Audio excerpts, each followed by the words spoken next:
靠近安平老街甲古蹟美食觀光的安業停車場，因為停車空曠利便，每到假日甲連續假期的使用率真高。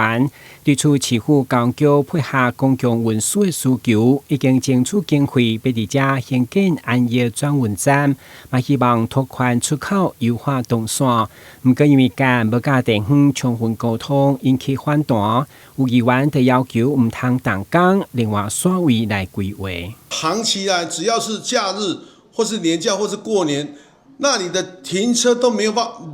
沒夠人停了，不夠停了。那不夠停之下，你有其他的土地可以去作為汽車轉運站、公車、汽車轉運站，為什麼一定要找到這一塊呢？所以很多的民眾都出來反映說，你不要做下去，做下去都要出來抗議。原本間預計9月就要開始動工縮減部分車位，不過交通局答應會持續甲地方溝通，一旦要移入買蘇科變更設計再建議。候車設施的這個配置以及它相關的位置上面，對於原來這個安業停車場的影響，我想我們會在跟地方還有議員、里長在做充分溝通之後，那再來做後面的，如果需要調整，那當然還是可以調整，因為還沒有開始